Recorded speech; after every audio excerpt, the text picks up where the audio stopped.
नमस्कार। मैंने देखा अभी ढांडा भाई का एक नया एल्बम आया है जो काफ़ी विवादास्पद रहा है और उसके लिए ढांडा भाई ने अपनी प्रतिक्रिया भी दी है। काफ़ी लोग उनका विरोध कर रहे हैं। तो एक चीज़ मैंने देखी अपने समाज के बारे में, ये जो हिंदुस्तान का जो क्राउड है वो सिर्फ क्राउड है। यहाँ जिंदा लोग नहीं है, और जो लोग जिंदा हैं, जो लोग कुछ करने का प्रयत्न करते हैं, उनको लोग ना दबाने का प्रयास करते हैं। उनको बोलते हैं कि भाई तुम हमें क्यों जगा रहे हो। मुझे आचार्य रजनीश की एक कहानी याद आती है जिसमें वो बताते हैं कि एक जादूगर एक गांव में जाता है और वहाँ कुएं में कुछ डाल देता है और बोलता है कि जो भी इस कुएं का पानी पिएगा वो शाम तक पागल हो जाएगा। तो गांव वालों ने शाम तक खुद को कंट्रोल किया, लेकिन अंत में उनको पानी पीना ही पड़ा, क्योंकि प्यासा आदमी कितनी देर रह सकता है। और राजा जो था उस गांव का, उसका अलग कुआं था उसके महल में, तो उसने पानी पिया नहीं। तो रात होते होते पूरा गांव पागल हो गया और उन्होंने महल को घेर लिया कि हमारा राजा पागल हो गया है, हमें ऐसा राजा नहीं चाहिए। सेम सिचुएशन आज इंडिया की चल रही है। यहाँ अगर कोई जिंदा आदमी है ना, जो लोगों को जगाने का प्रयास करता है, तो लोग उसको घेर लेते हैं कि ये हमें क्यों जगा रहा है। ढांडा भाई का जो गाना था वो एकदम फैक्टफुल था। उन्होंने जो बात कही वो बिल्कुल सही कही। मैं भी इस चीज़ में उनका सपोर्ट कर रहा हूँ कि भाई बिल्कुल सही कहा। ये जो आजकल लोग धर्म के नाम पर गंदगी फैला रहे हैं, उनको हटाना ज़रूरी हो गया है। आप लोग इन गानों पे आवाज़ उठा रहे हो, ढांडा भाई के खिलाफ आवाज़ उठा रहे हो, जो हमारे देश में चल रहा है उसके खिलाफ आवाज़ क्यों नहीं उठाते। आप देखो कितने पेड़ काटे जा रहे हैं, कितने जंगल जो है उजाड़े जा रहे हैं चंद पूंजीपतियों के लिए। अब हमारे राजस्थान का भी नंबर आया है। अरावली को आप देखो, अरावली में हाई कोर्ट ने कहा है कि, सुप्रीम कोर्ट ने सॉरी, कि जो भी 100 मीटर से नीचे पहाड़ियां हैं उनको काट हटा दिया अरावली की श्रेणी से। तो अब अरावली का खनन चालू हो जाएगा। एक बात मेरे को बताओ, वो जो हजारों करोड़ों टन वजन अराव एक जगह पे रखा हुआ है, उसको वहां से हटाओगे तो ये नेचर जो है, जिसने उस इतने वजन को एक जगह केंद्रित कर रखा था, उसको वहां से हटाने पे नेचर कुछ तो प्रक्रिया करेगी ना। तब आप क्या करोगे?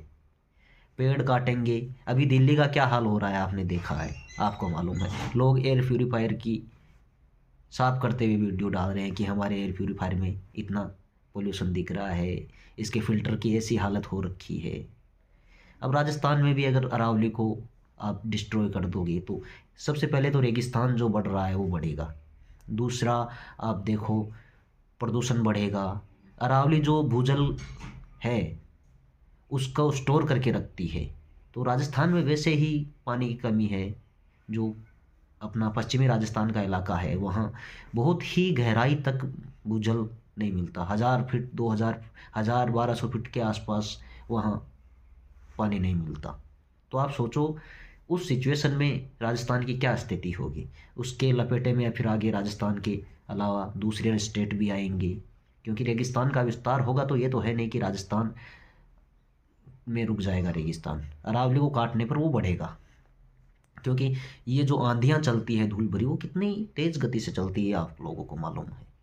तो आप और हमें मिलकर इस बात का विरोध करना चाहिए कि ये जो प्रकृति का विनाश हमारी गवर्नमेंट कर रही है, हमें उसके खिलाफ आवाज़ उठानी चाहिए, ना कि उन लोगों के खिलाफ आवाज़ उठानी चाहिए जो समाज को, जो जनता को जगाने का प्रयत्न करते हैं। आप सुनो ढांडा भाई का गाना और उसको समझो, उन्होंने बिल्कुल फैक्टफुल बात बताई है। अगर आप उनको नहीं, आप राम पूनियानी को सुनो, बड़े अच्छे इतिहासकार हैं वो। आप बागी हरियाणवी को सुनो, और हम सबसे अच्छा, वो एक उम्र में छोटा है तो छोटा भाई है, अश्वमित गौतम, वो भी कितनी फैक्टफुल बातें करता है। और मैं देख रहा हूँ ढांडा भाई को, उनको कितने लोग कैसे कैसे मतलब गालियाँ दे रहे हैं। और यही हाल हर्ष छिकारा जी के लिए भी हुआ था कि उन्होंने ये बागेश्वर वाले बाबा पे एक वीडियो बनाया था, कुछ पोस्ट डाली थी उन्होंने, उनके लिए भी वो सेम चीज़ देखने को मिली थी हमें। और ये एक चीज़ मैं देखता हूँ, ये आप एक बार अपने अंदर झांक कर सोचो कि हम इस सिचुएशन में जी रहे हैं। भारत की जनसंख्या दुनिया में सबसे ज़्यादा है प्रेजेंट टाइम में, और हमारी आबादी बढ़ ही रही है, कम नहीं हो रही है। उस सिचुएशन में हम समाज को नई दिशा में ले जाने के बजाय जो समाज को नई दिशा देने का प्रयत्न कर रहे हैं उन लोगों का विरोध कर रहे हैं। हमारे राजस्थान में एक कहावत है कि सिर साटे रूख बचे तो भी सस्तो जान, कि अगर एक वृक्ष के बदले, एक पेड़ के बदले अगर आपका सिर भी कट जाए ना, तो ये सौदा बड़ा सस्ता है, बहुत ही सस्ता सौदा है ये। ऐसे में हमें मिलकर आवाज़ उठानी चाहिए अरावली के लिए। अरावली को हमें बचाना है, क्योंकि ये जो पूंजीपति है उनको इस बात से बिल्कुल फ़र्क नहीं पड़ता कि पेड़ काटे जा रहे हैं या नहीं काटे जा रहे हैं, उनको केवल पैसों से मतलब है।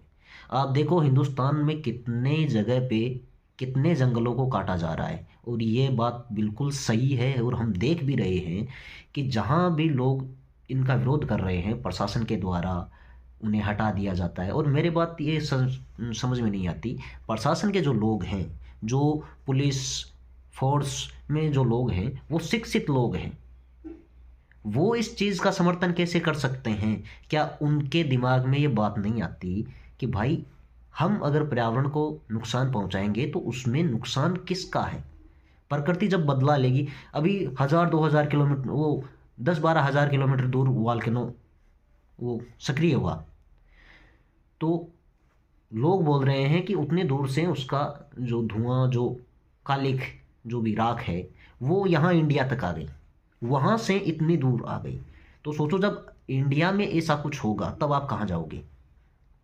जब प्रकृति अपना कहर दिखाए, बरसाएगी, तब आप कहाँ जाओगे? राजस्थान में आप मई जून के महीने में आते हैं तो आपका दिन में निकलना मुश्किल हो जाता है, निकल ही नहीं सकते आप। दोपहर से 12-1 बजे के आस पास जो है वो इतना टेम्परेचर 50 डिग्री के आसपास टेम्परेचर चला जाता है। उस सिचुएशन में भी आप राजस्थान से हरियाली को हटाने का प्रयास कर रहे हैं, राजस्थान से पेड़ पौधों को काटने का प्रयास कर रहे हैं। अरावली जैसी जो सब भारत की सबसे प्राचीन पर्वतमाला है उसको डिस्ट्रॉय करने के लिए आप ऑर्डर पास कर रहे हैं, तो ये बड़ी मूर्खतापूर्ण बात है। इसके लिए हमें आगे आना चाहिए, सरकार को भी इसके लिए सोचना चाहिए। लेकिन अभी जिस तरीके से मैं देख रहा हूँ, भारतीय जनता को, भारत के जो लोग हैं उनको, उनके हिसाब से ये जो चीज़ें हो रही है वो ये लोग डिजर्व करते हैं। क्यों? क्योंकि अगर कोई भी व्यक्ति सरकार को जगाने का प्रयास करता है, कोई भी व्यक्ति लोगों को जगाने का प्रयास करता है या सरकार के खिलाफ आवाज़ उठाता है, तो वो या तो एंटी नेशनल हो जाता है और उसे आतंकवादी घोषित कर देते हैं। अभी देखो आप उमर खालिद को देखो, सोनम वांगचुक को देखो, और भी लोग जो प्रोटेस्ट करते हैं AQI के खिलाफ दिल्ली में, जो स्टूडेंट प्रोटेस्ट करते हैं हो रहे भ्रष्टाचार के खिलाफ, उन सबको एंटी नेशनल घोषित करके जेलों में डाल दिया जा रहा है। बेल नहीं मिल रही है, कोई कार्रवाई नहीं हो रही है। तो ये जो जनता है ना भारत की, ये ऐसे लोगों को डिज़र्व करती है। ये भारत की जनता जो इन लोगों को चुनकर आगे भेज रही है, और जो लोग इनको जगाने का प्रयास कर रहे हैं उनके खिलाफ ये नारेबाजी करती है, तो ये भारत की जनता ये सब कुछ होना डिजर्व करती है।